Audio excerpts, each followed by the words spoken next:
将近90%的含水量，超强的韧性和弹性，软和和的，形似一张纸。啊呜一口下去，有吃肉肉的感觉。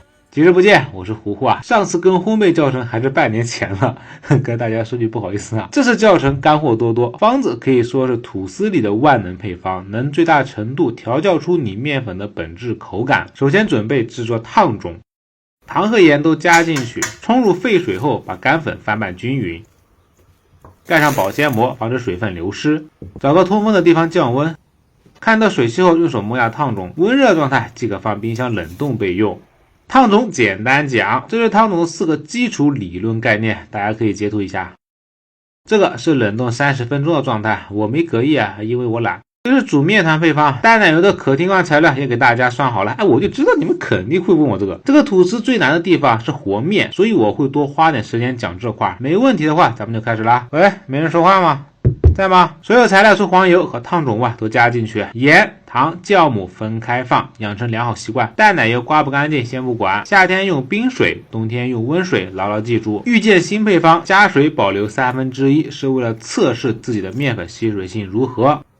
前期3档位低速搅拌成团，成团后检查面团状态，摸上去不粘手说明吸水性佳，粘手说明你的面粉吸水性差，那么后续加水就要适当添加了。你看我这个干不拉几的，再加1半的水，顺便扯坏面团，把刚才的淡奶油刮干净。男人嘛，要学会过日子的。继续低速搅拌观察，如果你的面不幸摊成一团，长时间起不来，说明刚才水加多了。解决办法就是加面粉，慢慢搅拌成团。如果能起来像这样，说明吸水性很好，剩下的水直接加完就 OK 啦。继续观察面团，如果没一会儿又把水吸收了，说明你的面粉能100%适用这个配方。大家看明白了吗？如果能养成这个和面习惯，我以我未来10小时不帅来担保啊，你做吐司翻车率能降低50%，明显能拉出后膜了。这个时候我们把烫种一块块丢进去。糊糊，为啥一开始不放烫种啊？因为面团起筋后才能有力气支撑烫种的融合，一开始放会像面糊一样起不来。2，中途放烫种也能降低面团的温度，等待面团再次爆团后且表面光滑时，加入黄油。完全吸收后查看面筋，手记得带点水防粘，能扯出薄膜，捅破无锯齿状态就好，宁可状态差一些也别搅拌过度啊，记住这一点。当前室温22.6度，测试面团温度24.1度，合理。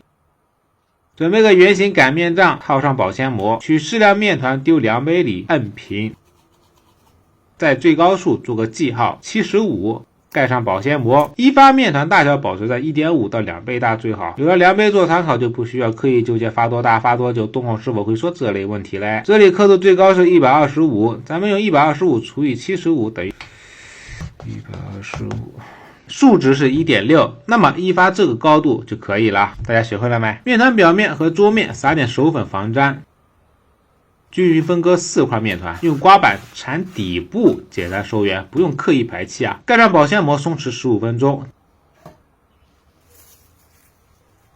表皮拍点手粉，桌面也撒一些。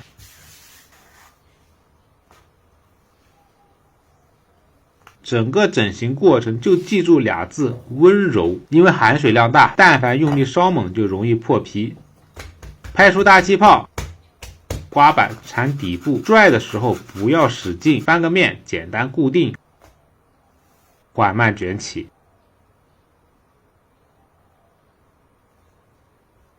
盖上保鲜膜，继续松弛15分钟。2次整形也是一样，先表皮拍点手粉，按压排气时留意面团宽度和你的手掌一样宽就行了。操作是不要刻意去排气啊，糊糊，气泡排干净点，组织就没空洞了。是的，但是含水量大的吐司追求的不是绵密的组织，有气孔反而是正常的。整形可以慢，可以丑，就是别破皮。手带点干粉，拍出4周大气泡。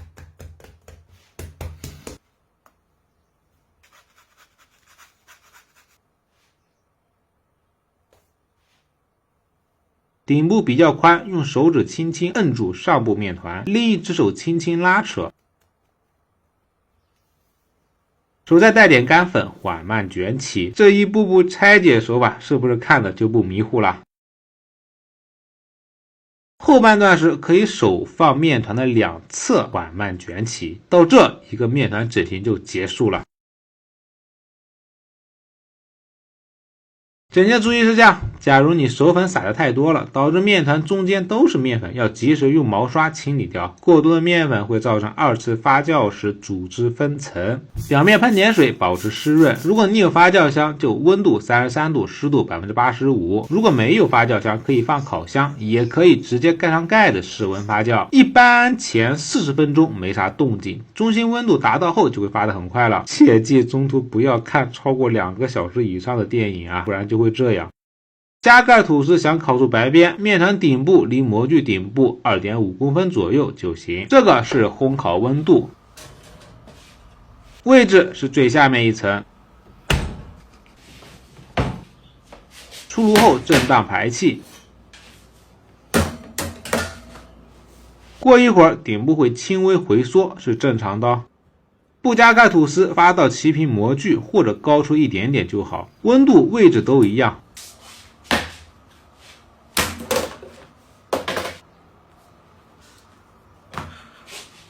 出炉后可以刷一次牛奶增香，吐司就是这么简简单单的做好了。讲真的，你们感觉这支视频讲的细不细啊？因为含水量很高啊，因此拉丝效果不是太好，但是弹性和韧性是很强的，这也是它的特色。